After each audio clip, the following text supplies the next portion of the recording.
Substitute Jesus Christ for our convenience. നമ്മൾ നമ്മുടെ സൗകര്യത്തിന് വേണ്ടി കർത്താവിനെ മാറ്റി. ഞാൻ കഴിഞ്ഞ ദിവസം ഒരു പുസ്തകം പുറത്തിറക്കി. ഞാൻ മുമ്പ് ശുശ്രൂഷിച്ച ഒരു ഇടവകയിലെ ഒരു മോളുടെ അനുഭവമാണ്. 11 വയസ്സേ ഉണ്ടായിരുന്നുള്ളൂ അവൾക്ക്.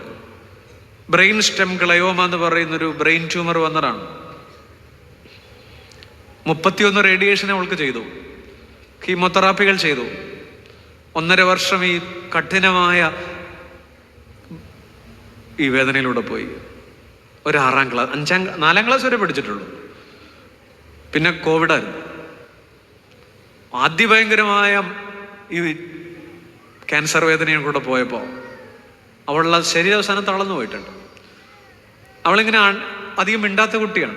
അവളുടെ അടക്കം കഴിഞ്ഞിട്ട് പിറ്റേന്ന് ഞാൻ വീട്ടിൽ ചെല്ലുമ്പോൾ അവളുടെ മമ്മി എൻ്റെ കയ്യിലൊരു ഡയറി എടുത്തു തന്നു, കരഞ്ഞുകൊണ്ട്. ആ ഡയറിയുടെ തുടക്കം മുതൽ സങ്കടപ്പെടുത്തുകയാണ് നമ്മളെ. ഒരു 5ാം ക്ലാസ്സുകാരി, ഒരു 6ാം ക്ലാസ്സുകാരി. അവളിങ്ങനെ ദൈവവചനം എഴുതി വെക്കുകയാണ് ഓരോ പേജിലും. എന്നിട്ട് അവളുടെ ചിന്ത അതിനോട് ചേർന്ന് എഴുതും. 100 കണക്കിന് വാക്യങ്ങൾ അവൾ കാണാതെ പഠിച്ചു. ഈ രോഗകാലത്ത് അവളെ സൗഖ്യപ്പെടുത്തുമെന്ന് അവൾ വിശ്വസിക്കുന്നു. പക്ഷെ അവള് പറയാം, അവളെ കിടപ്പ് മുറിയിൽ മുഴുവൻ ദൈവവചനം ചേച്ചിയെ കൊണ്ട് എഴുതി ഒട്ടിപ്പിച്ചു വെക്കുകയാണ്.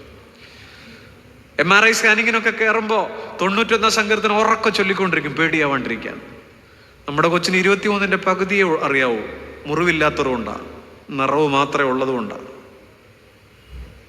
അങ്ങനെ അനേക വചനങ്ങൾ അവൾ പഠിക്കും. അവളുടെ ചിന്തകൾ, അവളുടെ ആശയങ്ങൾ ഈ കഠിന വേദനയിൽ. ആ ഡയറിയുടെ പകുതി കഴിഞ്ഞപ്പോഴേക്കുള്ള അക്ഷരങ്ങൾ മുറിഞ്ഞുപോയി, അവസാനിച്ചു. അപ്പോഴേക്കുള്ള കൈ തളർന്നുപോയി, ശരീരം തളർന്നുപോയി. അവസാനത്തെ പേജിൽ അവൾ എഴുതിയിരിക്കുന്നത് എന്തെന്നറിയാം?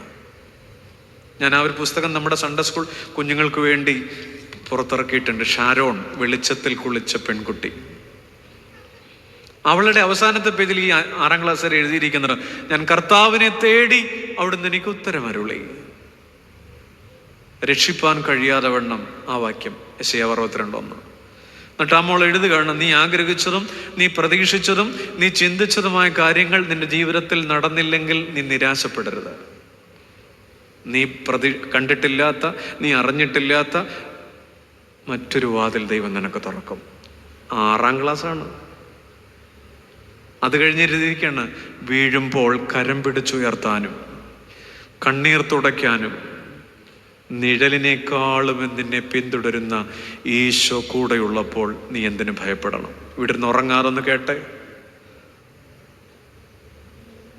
ഒരു 5ാം ക്ലാസ്സുകാരി ശരീരം തളർന്നു പോകുമ്പോൾ അവൾ അവസാനം എഴുതിയ, പിന്നെ അവളൊന്നും എഴുതിയിട്ടില്ല. വീഴുമ്പോൾ കരം പിടിച്ചുയർത്താൻ, കണ്ണീർ തുടയ്ക്കാൻ, നിഴലിനേക്കാളും എന്നെ പിന്തുടരുന്ന കർത്താവ് കൂടെയുള്ളപ്പോ. ഞാൻ ചോദിക്കട്ടെ, എന്തിനാ പ്രിയപ്പെട്ടവർ നമ്മൾ 90 വയസ്സ് വരെ ജീവിക്കണേ? ആവുന്ന വേലയൊക്കെ മനുഷ്യന് കൊടുക്കാവുന്നതിനും കൊടുത്ത്, പണിയും വെച്ച് അല്ലേ? 11 വയസ്സിലവള് സ്വർഗത്തിൽ പോയിട്ടുണ്ട്. 11 വയസ്സിലവള് സ്വർഗത്തിൽ പോയിട്ടെന്ന് ഞാൻ വിശ്വസിക്കുക. ഒരുപാട് കുട്ടികൾക്ക് ആ പുസ്തകം ഒരു ഫ്ലെയിം കൊടുക്കട്ടെ.